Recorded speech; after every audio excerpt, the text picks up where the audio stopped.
Night Football weekly win streak, TP3. Oh, what's up, brother? Hey, we're back in here once again, baby. TP3, what up, bro? Back live talking about football for you guys. We got Thursday Night Football. Guys, I had to impromptu make bro go first. I felt like we need to change the vibes up. I've been doing the intro too many times in a row. It's bro's turn, man.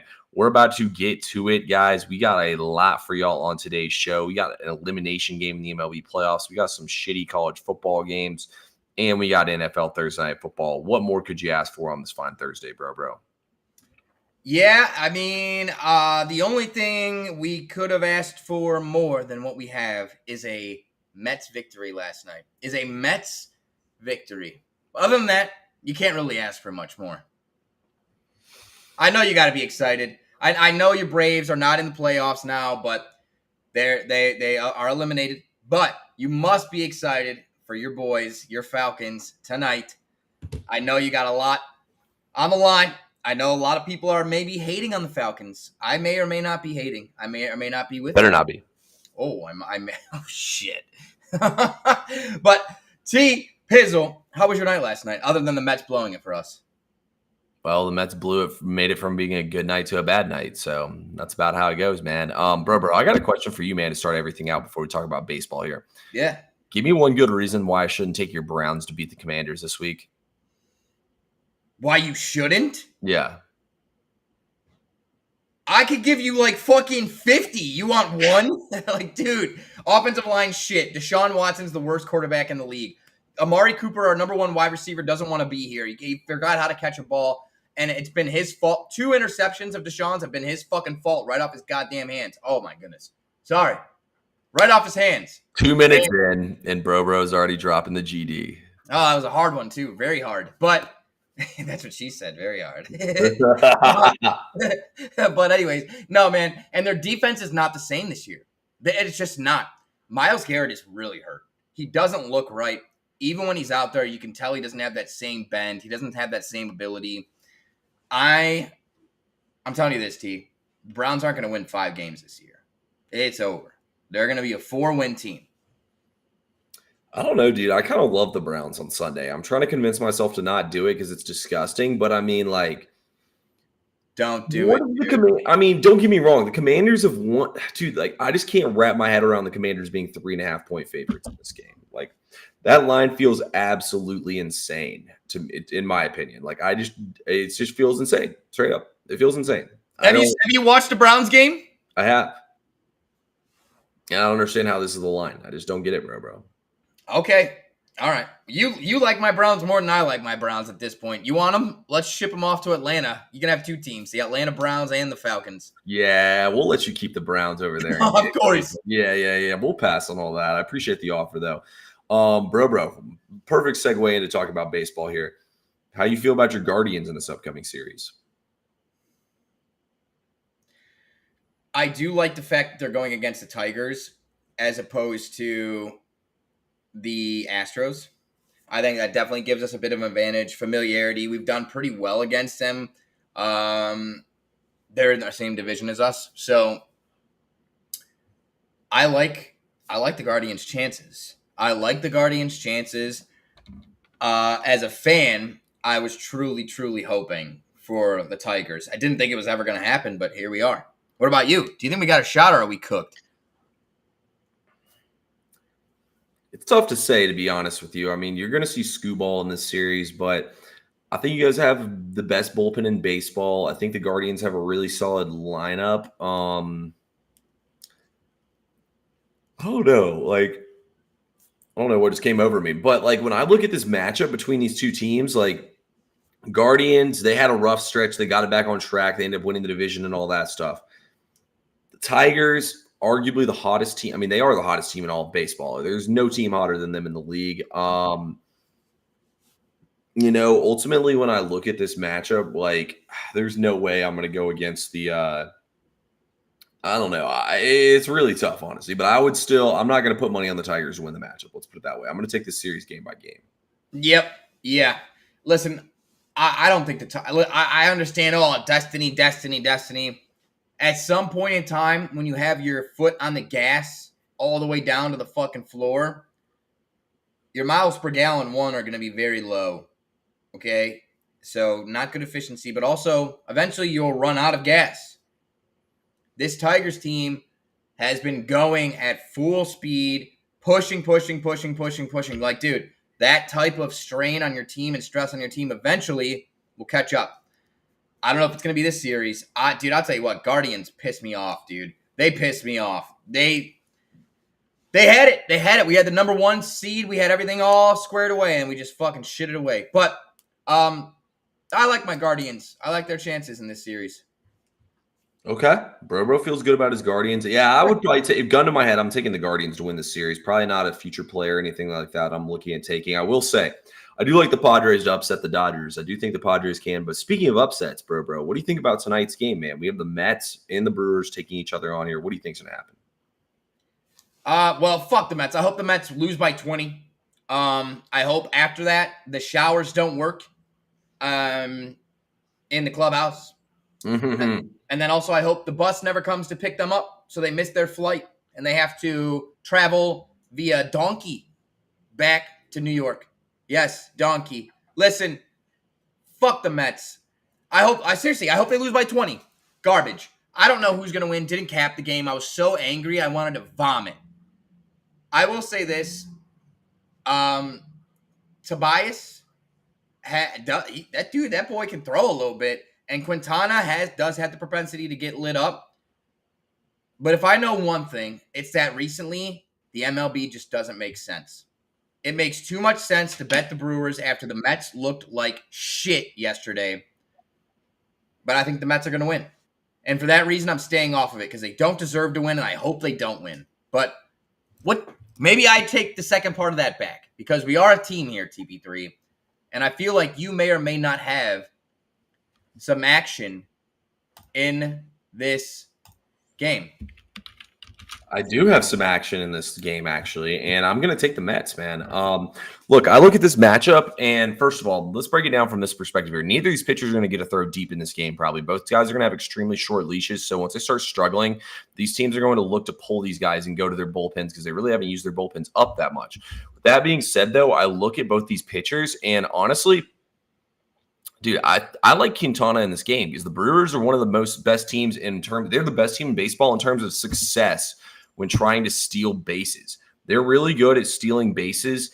And when you see that for them, you look at Quintana, he's good at controlling the run game. He's one of the best pitchers in baseball at controlling other teams' run game. So I think Quintana is going to control the Brewers' running game in this game. And I think ultimately the Mets are going to get it done here. But not only because of that, guys, the Mets were 2 for 11 with runners in scoring position. That was a fluke loss yesterday and a bad beat if you were on the Mets like me and Bro. The Mets are the team of destiny, guys. Milwaukee got lucky to win that game yesterday. They get another shot at it today, but I think the Mets are going to ruin their chances today. Give me the Mets, man. I'll take them gladly at the plus money here in this game. And honestly, too, on the total, like when you look at the total in this game, guys, typically elimination games in baseball go under the total. But at the same time, when you see that elimination games go under the total, if this was a regular season game, I'd be nuking the over in this game. Myers is going to get pulled early. They're going to go to the bullpen. Like 7.5 runs is nothing for these two offenses and these two teams. I think this game definitely goes over the total. Yeah, I think over is definitely the play. I couldn't touch a side. Let's see if it was the Mets. I couldn't touch a side. First play, Mets. Yeah, TP3 gave out Mets. Yeah, let me see if this is going to go to 7 or not. It was at plus money to take the over earlier. Yeah, they're not going to let it. It's plus money to take the over, but they're not going to let this thing go to a 7. That's actually crazy. They're not going to let this total hit 7. Yeah, it's DraftKings. It says does have 7 at plus money. All the other books are minus 125 on the under. So, wowzers! Over. Yeah, it feels like a perfect time to take the over. I'm not going to take it, though. There's really good data for MLB elimination games to go under the total. So I just don't want to go against that data. But I think this total is way too low. Like, I feel like most of the time it's 8 for the under in like an elimination game like this. John Briulette, if you're in this chat, thank you for subscribing. New subscriber to the SoBet. Thank you. Guys, if you're not subscribed, you know where to go. TP3 and I are over there on SoBet, where we're breaking down baseball, football, basketball, hockey, water polo, polo without the water, everything, all of it. SoBet, $10 core subscription. Link in the bio. Sign up code TP3. Get yourself locked in today. But yeah, I don't hate the Mets winning today. I think they probably do. And you know what's funny though? Ow, correct me if I'm wrong. Son of a bitch. They they play the Phillies next, correct? Yeah. I wouldn't if the Mets win, I wouldn't be surprised to see the Phillies or the Mets beat the Phillies as well. Like for real. Well, you see what's happened in the past. The Braves would lose to the Mets, or the Phillies would win in the wild card round, then they'd play the Braves and they'd knock them out. It only makes sense now that it happens to the Phillies here. Also, I will say this, guys. I was proud to see Cameron, what up, bro? How we doing today? I will say, guys, I was proud to see my Braves make the playoffs. The fact we got eliminated and went out, it is what it is, the way it went down. So can't be sad there. Honestly, guys, it's kind of sad, man. There's not that much sports to talk about today. It's a pretty light slate. Bro, you want to touch on either of these college football games real quick, and then we'll get into the NFL and get out of here? Sure. We're not going to talk about official plays that may or may not be on SoBet, but T, I'm actually just gonna talk about both games at once. I'm gonna spitball at you, Okay. and you tell me if I'm right or wrong, if we're on the same page, or if you're totally against me. Okay. In the first game, when we're talking Sam Houston State, or rather Sam Houston going up against UTEP. Dude, UTEP is bottom 100 in like literally every single category. Every single category, offensively, defensively. They can't stop the run. They can't run the ball. They can't throw. They can throw the ball a little bit. That's basically all they can do. But they are terrible. And literally, I was today years old when I found out that Southern Utah is a fucking real school. It sounds like a made-up Blue Mountain State school. It does. It's a real school. Not only is it a real school, they went into UTEP and won straight up. Like, listen, I understand Sam Houston State isn't amazing, but they have covered 7 out of their last 8. Okay? They run the shit out of the ball, and UTEP can't stop the run. What it comes down to for me is UTEP has the 22nd highest pace of play in college football. Okay. And when you partner that with an ineffective and inefficient offense, you leave your defense on the field a lot. Now, if your defense can't stop the run and you're going against a team that likes to control the clock and run down your throat, you're literally playing right into that team's hands. I like Sam Houston State by like a lot today. So it may or may not be a play over there on SoBet. Like Sam Houston State. And the other game, guys, I'm just going to say it. Don't be surprised if Troy wins this game straight up. Straight up. Their strength of schedule is precipitously better. They've hung with those guys that they played. I understand the other side of things. They played Liberty and this, that, and the other. But listen, I didn't see them competitive. I really like Troy. I really like Troy potentially to win straight up. But I think they cover for sure. I'd buy to 14.5 if you were going to play it. If you can, buy to 14.5, 2 touchdowns at home, get fucked. I love that. TP3, we gave you 2. How do you feel about those? I'll go say really quick, though. I can't vouch that either of those are official plays on SoBet. They may not be. But TP3, what do you got? Yeah, I didn't touch either of these games, guys. I'm going to go ahead and make that statement right now. So, look, you look at Sam Houston. They have some good data points and some bad data points. They've played kind of a tough schedule so far. I mean, UTEP's defense is terrible. 113th in pass success, 99th in rush success, 109th in drive quality. I mean, Sam Houston State, though, is 132nd in line yards, 121st in rush yards, 115th in drive success. Now, they did get destroyed by UCF, and I think that's really hurting their data, and Texas State is an explosive offense. I'm going to stay completely away from that game, to be honest with you. I have not had good reads so far in G5. I've done well in P5 games. G5 games, I've got my dick kicked in so far this season. So, you know what? I'm going to sit out, watch this game. You don't have to bet on it just because I have a line in front of it. Now, with that being said, I do think Sam Houston State should dog walk them. I think UTEP's one of the worst teams in college football. Let's see them prove it to me, though. I'm going to let them prove it, so I'm going to stay off that game completely. The other one, too, the Troy game, I think you hit the nail on the head. Troy does have a really good offense. Texas State, man, bad loss last week against Sam Houston State. I don't know what to make of this Texas State ball club. I kind of agree, man. To see them laying 13.5 seems a little crazy here. I mean, Troy hasn't been great either. Maybe look at the over in this game at 57 points. I can maybe see this game going over the total, but I can't get a read on Texas State. I thought Texas State would be the best group of 5 team in all of college football.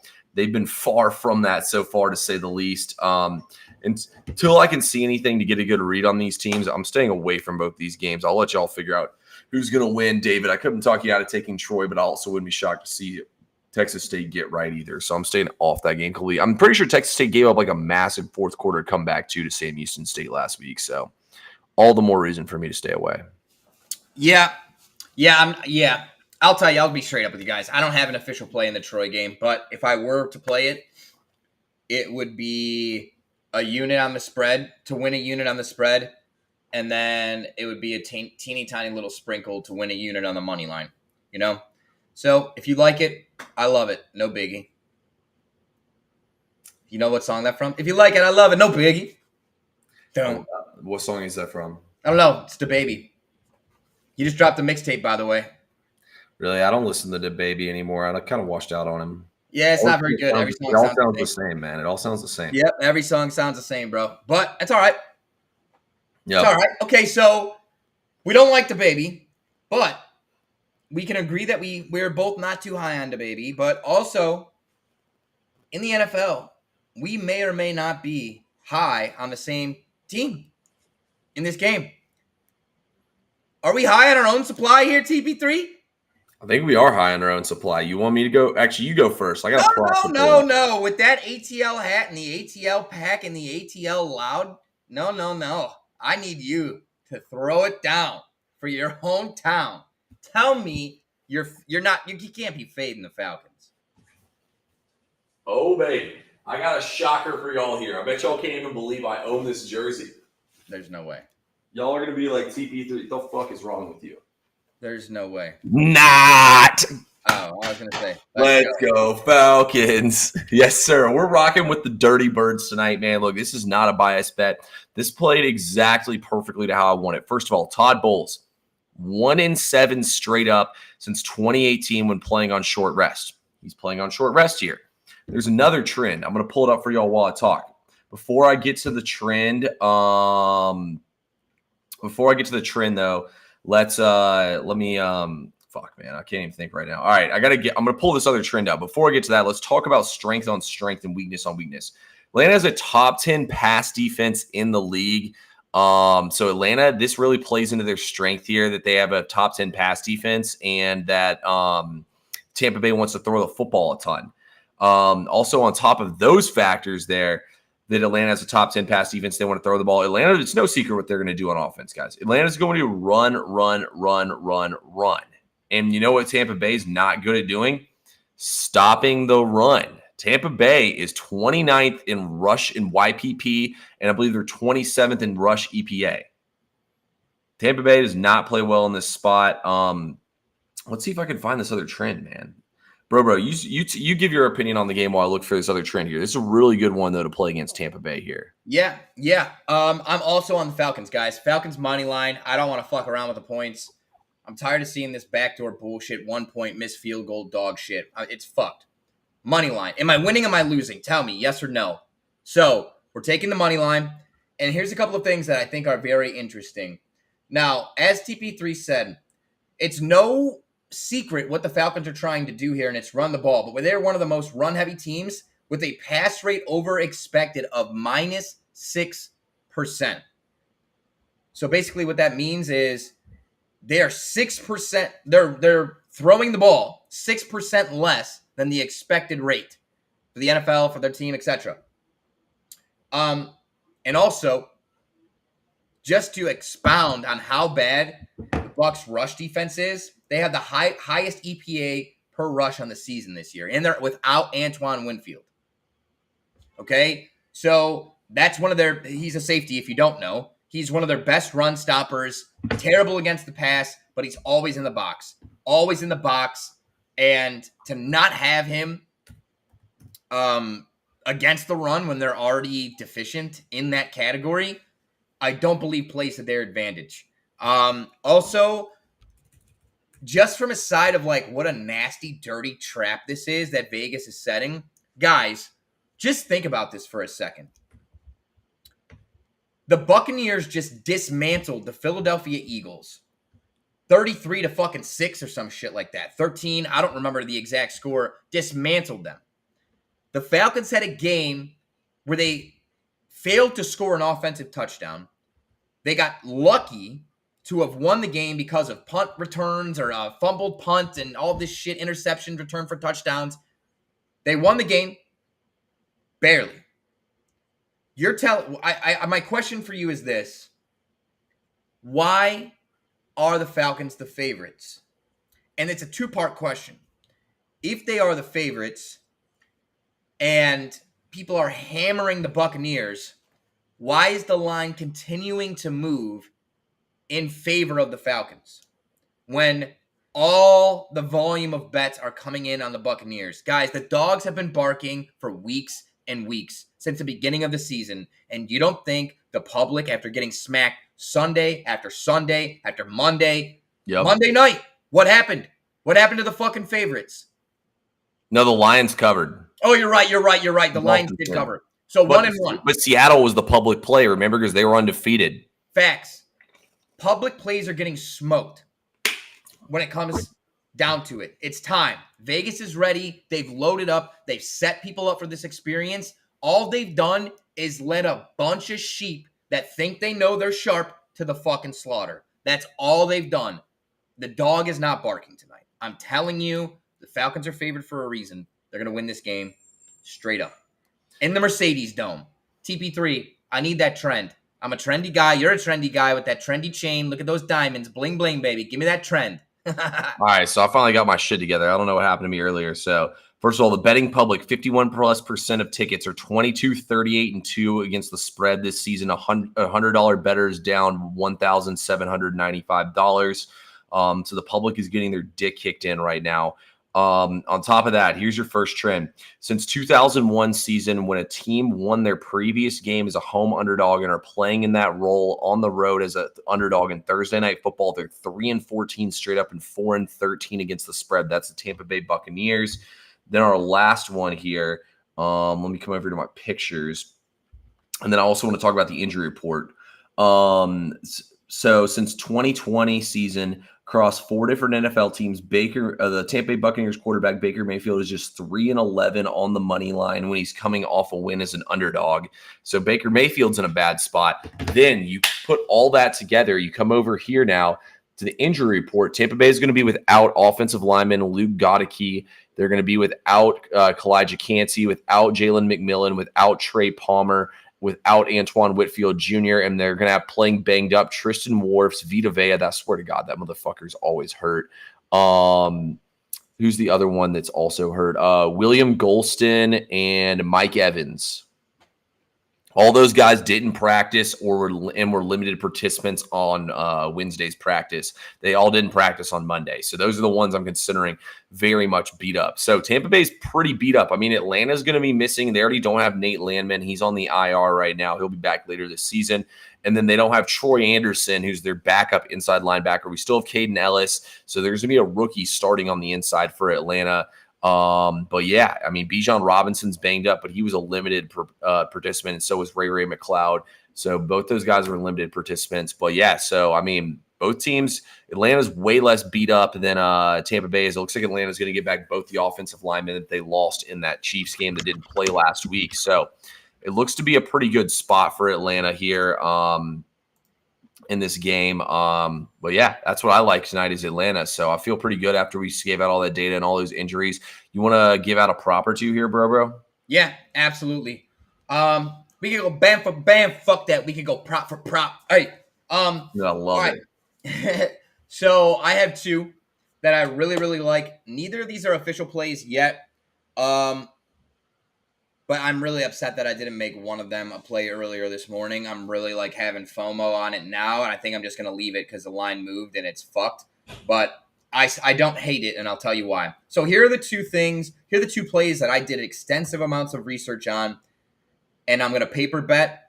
We used AI model predictions. I've been working with a buddy to try to get some stuff put together to where we can input past data, we can input future predictions, and we can input current projections, and it can formulate places where we can have an advantage against lines or spreads. So the two that it pointed out for us are Chris Godwin and Baker Mayfield. So Baker Mayfield over 21 and a half completions. 3 out of 4 weeks, the Falcons have allowed this number to be covered by quarterbacks. The only time it wasn't covered was by Justin Fields. He had 17 completions. Week 2, you had 23 by Jalen Hurts. Week 3, 26 by Mahomes. Last week, 28 by Carr. So we talked about how the Buccaneers want to throw the ball a lot. They are a conservative, methodical passing attack. And I really believe, as we spoke about earlier, that the Falcons are going to be in a position of power in this game, and the Buccaneers are going to be playing from behind. This also lends into completions over 21 and a half being more of a possibility for my boy Bake, the boy that should be the Cleveland Browns fucking quarterback. TP3, I'm going to save the other one and I'm going to give it to you after yours. Do you have a prop that you like or that you love in today's game? Yeah, I mean, I would like Tyler Allgeier's first-time touchdown score, or as an anytime touchdown score. I think he's 1,000 to be the first touchdown scorer, and he's +2 something to be an anytime touchdown. The line might have come down. Bijan, like I said, is limited with a hamstring injury. He's going to play, but he's definitely going to be limited in this game. Then on top of those props right there, I also kind of like Drake London as an anytime touchdown scorer. You look at Drake London, he got a season-high 12 targets last game. His targets are going up every single game, and Drake London's a dog in the red zone. He's a big target. Kyle Pitts ain't doing a fucking thing, so I like Drake London as well as an anytime touchdown scorer. Yeah, I really, really like that. And one thing that's been a trend with Kirk Cousins is two people he throws to, the tight end and his number one wide receiver. You look back, and all of his days, he's peppered his number one, and he's peppered the tight end. So I really like Drake London to get a touchdown here. I like that play a lot. And I wasn't actually up to speed on Allgeier. I knew he was the backup running back, but didn't know he was him. A lot of people are saying he's going to have a good game. So scratch that. Actually, don't take Allgeier to be the first touchdown scorer. That's who Trent picked, so there's no way he's going to pick that shit right. And he also picked the Falcons, but Trent can't mush the Falcons, but he might mush the first touchdown. See, yeah, fuck Trent. I love him to death, but fuck Trent. Me and him, it was funny. Me and him, we were going back and forth on his live stream about Chipotle's hot sauce and how they changed it, and now it literally fucks up your stomach. But yeah, ever since then, he's been fucking me on bets. So Unforgiven. Unforgiven. I will tell you, I now no longer like the Allgeier play. Trent's been fucking us. But I do really like the Drake London play a lot. And I think he's gonna go off tonight. I really do. Another interesting another prop that I really, really like is gonna be Chris Godwin over 5.5 receptions. It got steamed to 6.5 at plus money. I'm here to tell you, I don't necessarily hate that. And I think it's for good reason that the line moved. Guys, Atlanta versus wide receivers. Week 1, Pickens, 6 receptions, 7 targets, 85 yards. Devontae Smith, week 2, 7 receptions, 10 targets, 76 yards and a tutty.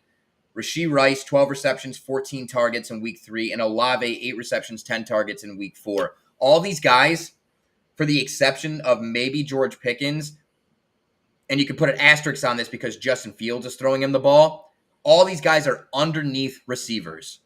They're not your long ball, deep shot guys, and that's exactly what Chris Godwin is. He's a volume receiver that does a lot of screen plays. A lot of his receptions are within 10 to 15 yards from the line of scrimmage. He doesn't do a lot of deep routes, and he's covered this mark in all of his games this year.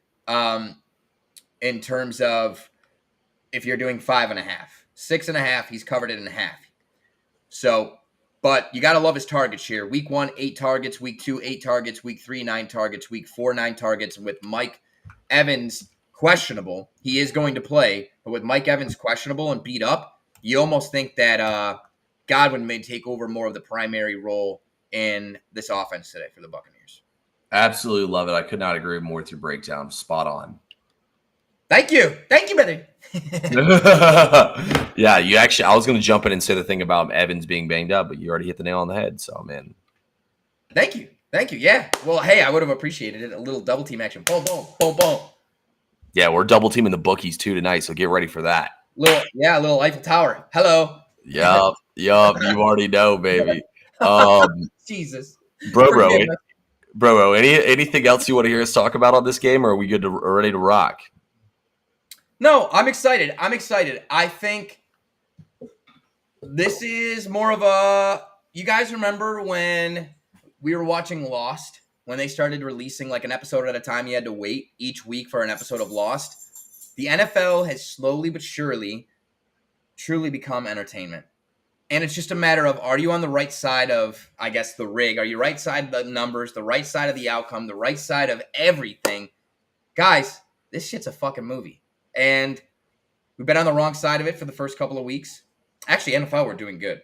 But I feel like we're going to get hot. And I think it's going to start tonight. If you're not subscribed, we got parlays rocking over there on SoBet.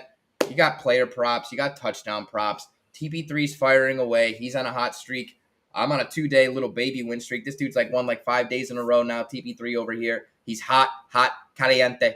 No, the Mets ended my winning streak, actually. What's that? The Mets last night ended my winning streak. But that doesn't mean we can't get back on track tonight, baby. Exactly. And it's going to happen. So, guys, we can't thank you enough for joining us. I know Thursdays are a day where it's damn it, man, how was it not the weekend? I don't feel like doing anything. I just want to get home, get in bed, and cuddle my dog. But we appreciate you for tuning in. Can't wait to watch the games with you guys tonight. And if you're not subscribed to our YouTubes, make sure you subscribe so you get the notification as soon as we go live. TP3, anything for the folks? Nah, that's about all I got.